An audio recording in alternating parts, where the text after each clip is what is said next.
Bonjour à tous, aujourd'hui dans Images en or, nous allons vous parler de la renaissance d'un site minier, celui de Wallers-Arambert, et ça a commencé comme ça, regardez.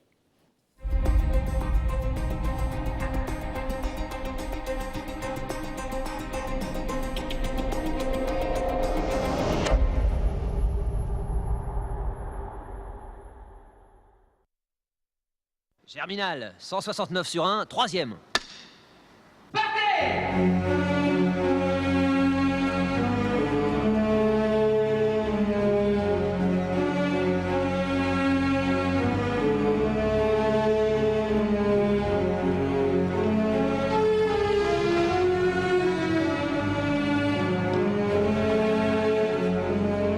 C'est pas les fabriques qui manquent, mais les ateliers ferment les uns après les autres.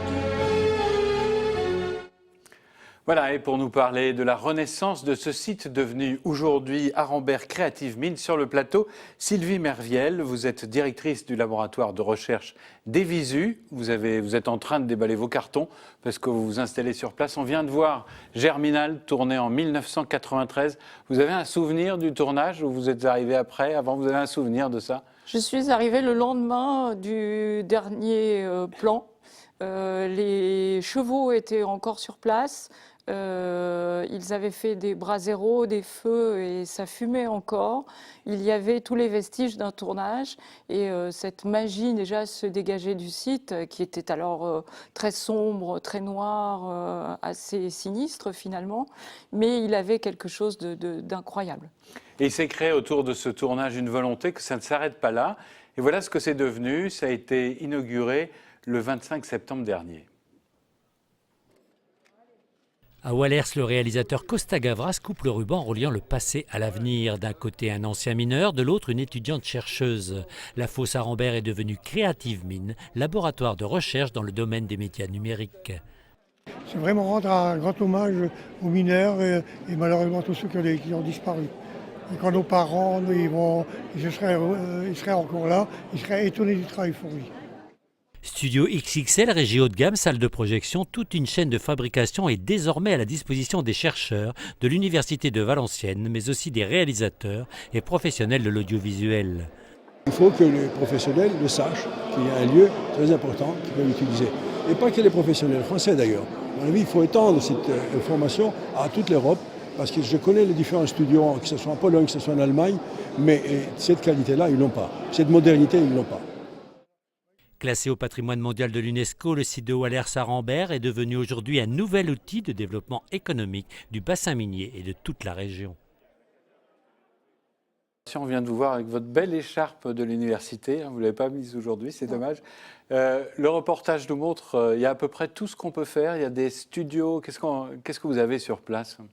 On a un plateau de tournage de télévision qui est assez classique, si ce n'est qu'il est en éclairage LED majoritairement. On peut venir amener des éclairages plus traditionnels, mais nous avons fait ce choix de l'économie d'énergie. On a ensuite un certain nombre d'équipements plus rares. Une halle d'essai de 500 mètres carrés, toute hauteur sur 15 mètres de haut. Alors, une halle d'essai, pour le néophyte que je suis, qu'est-ce qu'on peut faire là-dedans ? Des essais. Donc on peut venir avec son drone et puis le faire voler sur 15 mètres de haut. Il y a un cyclorama, donc un fond vert d'incrustation de 9 mètres de haut, ce qui va permettre d'avoir des plans larges et une très grande ouverture de champ. C'est assez rare. On a dans cette salle un motion control qui est un robot de prise de vue. Donc le robot de prise de vue, vous lui programmez une trajectoire et il vous refait des milliers de fois, des millions de fois pendant des années le même mouvement. On va voir ça dans un instant, parce que vous nous avez amené des images. Ça fait partie d'un ensemble, en fait, tout ça, avec la pleine image à Tourcoing et puis à Valenciennes avec les serres numériques. Quelle va être votre spécificité et comment faire venir sur place des tournages ou des professionnels ? Les trois sites ont été conçus comme complémentaires. À la pleine image, c'est l'étude visuelle et artistique depuis les tableaux très anciens. jusqu'aux œuvres artistiques du Fresnoy. À la serre numérique, c'est l'image de synthèse 3D et l'immersion virtuelle.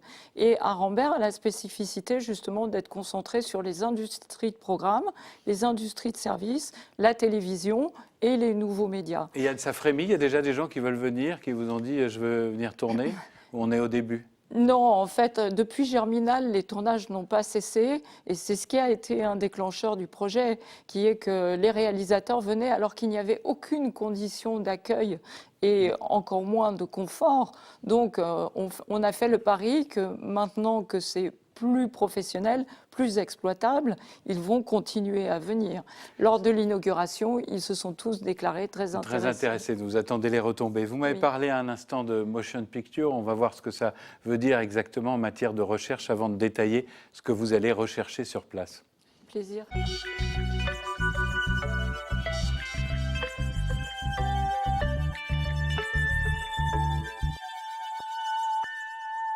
Motion capture, c'est un terme anglais.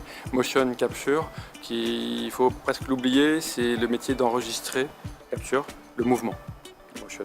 Donc on est des enregistreurs de mouvement comme d'autres sont ingénieurs du son. Et ça se fait avec plein de technologies, mais ici c'est une technologie basée sur des caméras, qu'on appelle la mocap optique. Et on met des petits marqueurs sur le corps qui ont une matière qui permet de réfléchir la lumière vers les caméras. Et les caméras, en combinant toutes leurs informations, arrivent à retraduire, à recalculer la trajectoire de chaque point dans l'espace, x, y, z, en fonction du temps. Quand on met une cinquantaine de marqueurs sur le corps, on a en gros tous les mouvements du corps, avec 50 points. Et après, il y a tout un travail qui est de transformer ces points pour calculer un squelette, calculer une enveloppe, calculer les vitesses, les accélérations. On peut faire des milliers de choses avec. Que ce soit de la recherche scientifique, que ce soit des avatars ou du cinéma ou du jeu vidéo. Voilà, les débouchés sont aussi nombreux que pratiquement les débouchés dans le son. Ingénieur du mouvement, ingénieur du son, c'est très parallèle.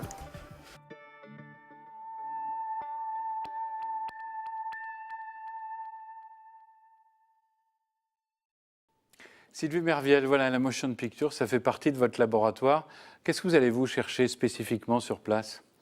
Là, sur ce genre d'outils, ce qu'on cherche, c'est à fabriquer un programme de la manière la plus efficace possible, c'est-à-dire en minimisant le temps de calcul informatique et en minimisant les interventions humaines, mais en gardant en même temps une qualité de film. Il ne s'agit pas de rendre tout automatique, mais d'avoir cette composante créative et artistique qui soit maintenue. La deuxième chose que l'on va faire et qui est spécifique à notre site, c'est pouvoir faire visionner à des spectateurs un film en nouvelles écritures et mesurer l'effet qu'a ce film sur eux en termes de construction de sens, de ce qu'ils comprennent du film et aussi en termes émotionnels. Alors vous allez analyser les émotions des gens et ça va avoir un impact sur la façon d'écrire ou d'écrire un scénario, de tourner pour les différents supports qu'on a aujourd'hui ?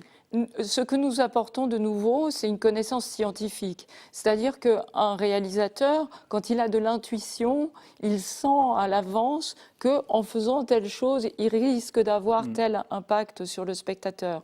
Mais il n'en a pas la preuve et ça reste de l'intuition. Nous construisons une connaissance. Et c'est pour ça qu'il faut qu'on puisse construire nos propres films. Parce que si on vous fournit une pub, vous mesurez la pub, bon, ok. Mais si vous voulez voir, et si je change la couleur là, qu'est-ce qui se passe? Ou si j'enlève tel plan, qu'est-ce qui se passe? Il faut donc qu'on ait la maîtrise totale des sujets. C'est pour cette raison qu'on a vraiment tous les éléments pour fabriquer un film. On a vu dans les images qu'on a vues tout à l'heure, vous avez une salle qui va vous permettre d'analyser ça. Vous aimez le foot et vous aimez le RC Lens ? Bah oui, bien sûr, je suis fan. Oui, bien sûr. Alors, je vous propose de regarder un extrait de Derrière les tribunes. C'est un documentaire qui est en ce moment diffusé sur notre chaîne WEO de Robin Sheffield.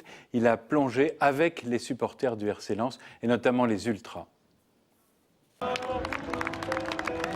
Je pense qu'au RC Lens, on a beaucoup de chance, c'est d'avoir un public pareil. Et même si le club doit repartir en Ligue 2 aux Pays-Bas, j'espère que les vrais passionnés seront encore là. Moi, en tout cas, j'y serai. Ça ne va pas changer, que les gens vont continuer à venir, qu'ils vont continuer à pousser et qu'ils vont garder vraiment les valeurs qu'ils ont aujourd'hui, la solidarité, la fierté. Parce que même si on a des moments difficiles, tôt ou tard, ça va changer et on va revenir. Ça, j'en suis sûr et certain. Pour la région lensoise, le football, c'est tout. C'est ce qui fait vivre Lens. Sans le football, Lens n'est rien. Le musée, c'est bien. Après, c'est bien, c'est bien. Et le football, c'est tout. C'est le sourire des gens. C'est chaque personne dans un café parle de football, parle de Lens. Et donc le football à Lens, ça représente tout. Ça représente toute une vie en fait. S'il n'y a plus de Lens, c'est un petit peu la fin du bassin minier pour nous dans le coin. C'est pas possible de faire sans Lens dans la région. Le RC Lens sera toujours là, ça c'est clair.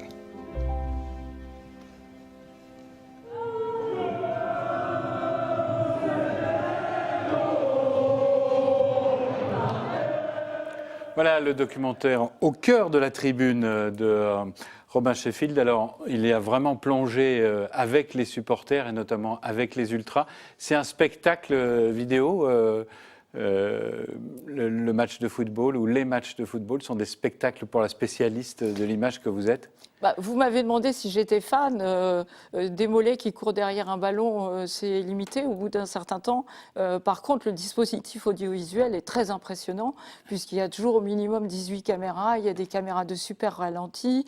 Il y a tout un dispositif qui est extrêmement technique. Et c'est vrai que moi, parfois, je m'échappe plutôt de ce côté-là que du côté du ballon. Il y a des recherches à faire sur l'émotion, là aussi, en matière de football, où vous devriez utiliser. En termes d'émotion, de contagion émotionnelle, c'est-à-dire le passage de l'émotion de soi-même à son voisin et réciproquement, il y a un travail fantastique à faire.